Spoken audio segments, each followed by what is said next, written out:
Assalamualaikum sahabat MTQ TV, mari kita sama-sama mengkaji hadis yang insya Allah akan disampaikan ialah hadis tentang tata cara berdoa. Hadis ke-1, disunahkan berwudu. Dari Abu Musa dia berkata, Nabi meminta diambilkan air, lalu beliau berwudu, setelah itu beliau mengangkat tangannya sambil berdoa, Ya Allah ampunilah Ubaid Abu Amir. Hingga aku melihat putih ketiaknya, lalu beliau melanjutkan doanya, Ya Allah, jadikanlah ia termasuk dari orang yang terbaik di antara manusia di hari kiamat kelak. Hadis riwayat Bukhari, hadis nomor 5904. Hadis kedua, menghadap kiblat. Dari Abu Hurairah, dia berkata, At-Tufail bin Amru Ad-Dausi datang kepada Rasulullah dan berkata, sesungguhnya Daus telah berbuat maksiat dan menentang, maka berdoalah kepada Allah atas mereka. Maka Rasulullah menghadap kiblat mengangkat kedua tangannya dan berkata, sungguh manusia telah celaka, lalu beliau berdoa, Ya Allah, berilah petunjuk kepada Daus, berikan untuk mereka. Ya Allah, berilah petunjuk kepada Daus, berikan untuk mereka. Hadis riwayat Ahmad, hadis nomor 7014. Hadis ketiga, angkatlah kedua tanganmu. Dari Salman, ia berkata, Rasulullah bersabda, sesungguhnya Tuhan kalian yang maha suci dan maha tinggi adalah maha hidup dan mulia, dia merasa malu dari hambanya apabila ia mengangkat kedua tangannya kepadanya dan mengembalikannya dalam keadaan kosong. Hadis riwayat Abu Daud, hadis nomor 1273. Hadis keempat, awali dengan memuji Allah Ta'ala. Bila salah seorang dari kalian berdoa, hendaklah dimulai dengan memuja dan memuji Allah, kemudian hendaklah membaca solawat untuk Nabi, setelah itu silakan berdoa sekehendaknya. Hadis riwayat Ahmad, hadis nomor 22811. Hadis kelima, utamakan untuk pribadi lalu orang lain. Dari Ubay bin Ka'b ia berkata, jika Rasulullah berdoa, maka beliau memulai dari dirinya. Beliau lalu bersabda, semoga rahmat Allah terlimpahkan kepada kita, dan kepada Musa. Seandainya bersabar niscaya ia melihat dari sahabatnya sesuatu yang mengagumkan, akan tetapi ia mengatakan, jika aku bertanya kepadamu tentang sesuatu sesudah kali ini, maka janganlah kamu memperbolehkan aku menyertaimu, sesungguhnya kamu sudah cukup memberikan uzur padaku. Quran Surah Al-Kahfi ayat 76. Hadis riwayat Abu Daud, hadis nomor 3470. Hadis ke-6, lirihkan suaramu. Hai manusia, rendahkanlah suara kalian ketika berdoa, sebab kalian tidak menyeru zat yang tuli lagi tidak gaib, sesungguhnya kalian menyeru kepada zat yang maha mendengar lagi maha melihat. Hadis riwayat Bukhari, hadis nomor 6120. Hadis ke-7, mengulang-ulang doa 3 kali. Apabila beliau berdoa, biasanya beliau mengulanginya sampai 3 kali. Dan apabila beliau meminta, beliau juga mengucapkan 3 kali, kemudian beliau berucap, Allahumma alaika bi Quraisy, Ya Allah, binasakanlah orang-orang Quraisy. Beliau mengucapkannya 3 kali. Tatkala mereka mendengar suara beliau, mereka berhenti tertawa dan merasa khawatir dengan doa beliau, kemudian beliau melanjutkan doanya, Allahumma alaika bi Abi Jahal bin Hisham, wa Utbah bin Rabi'ah wa Syaibah bin Rabi'ah wa Walid bin Uqbah wa Umayyah bin Halaf wa Uqbah bin Abi Mu'i.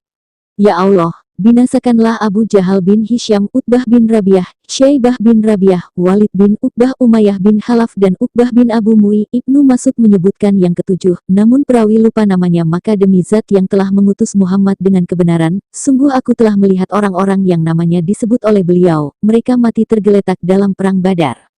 Hadis riwayat Muslim, hadis nomor 3349.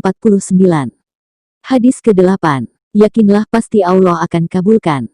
Dari Abu Hurairah ia berkata, Rasulullah bersabda, berdoalah kepada Allah dalam keadaan yakin akan dikabulkan, dan ketahuilah bahwa Allah tidak mengabulkan doa dari hati yang lalai. Hadis riwayat Tirmidzi, hadis nomor 3401. Hadis ke-9, bersungguh-sungguhlah dalam berdoa. Dari Anas radhiyallahu anhu dia berkata, Rasulullah bersabda, apabila salah seorang tengah berdoa, hendaknya ia bersungguh-sungguh dalam berdoa, dan janganlah mengatakan, Ya Allah, jika engkau kehendaki berilah aku, sebab Allah sama sekali tidak ada yang bisa memaksa. Hadis riwayat Bukhari, hadis nomor 5863. Hadis ke-10, larangan berputus asa. Dari Abu Hurairah dari Nabi beliau bersabda, doa seseorang senantiasa akan dikabulkan selama ia tidak berdoa untuk perbuatan dosa ataupun untuk memutuskan tali silaturahim dan tidak tergesa-gesa. Seorang sahabat bertanya, Ya Rasulullah, apakah yang dimaksud dengan tergesa-gesa? Rasulullah menjawab, yang dimaksud dengan tergesa-gesa adalah apabila orang yang berdoa itu mengatakan, aku telah berdoa dan terus berdoa tetapi belum juga dikabulkan. Setelah itu, ia merasa putus asa dan tidak pernah berdoa lagi. Hadis riwayat Muslim, hadis nomor 4918.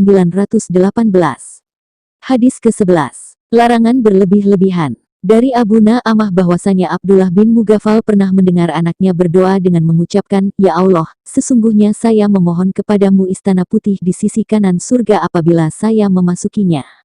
Maka Abdullah bin Mughaffal berkata, Wahai anakku, mintalah surga kepada Allah dan berlindunglah kepadanya dari neraka. Sesungguhnya saya pernah mendengar Rasulullah bersabda, sesungguhnya akan ada suatu kaum dari umat ini yang berlebih-lebihan dalam hal bersuci dan berdoa. Hadis riwayat Abu Dawud, hadis nomor 88. Hadis ke-12.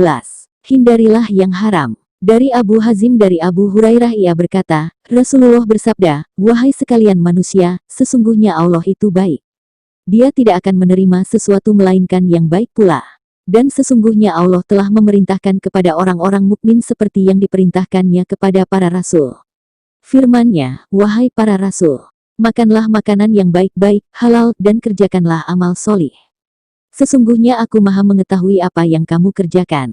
Dan Allah juga berfirman, Wahai orang-orang yang beriman, makanlah rezeki yang baik-baik yang telah kami rezekikan kepadamu.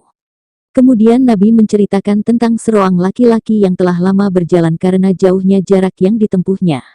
Sehingga rambutnya kusut, masai dan berdebu. Orang itu mengangkat tangannya ke langit seraya berdoa, Wahai Tuhanku, wahai Tuhanku. Padahal, makanannya dari barang yang haram, minumannya dari yang haram, pakaiannya dari yang haram dan diberi makan dengan makanan yang haram, maka bagaimanakah Allah akan memperkenankan doanya? Hadis riwayat Muslim, hadis nomor 1686. Hadis ke-13. Carilah waktu mustajab. Dari Abu Hurairah bahwa Rasulullah bersabda, keadaan seorang hamba yang paling dekat dari Rabb-Nya adalah ketika dia sujud, maka perbanyaklah doa. Hadis riwayat Muslim, hadis nomor 744. Demikian sahabat MTQ TV, hadis-hadis yang sudah kami bacakan, terima kasih sudah menyimak. Assalamualaikum.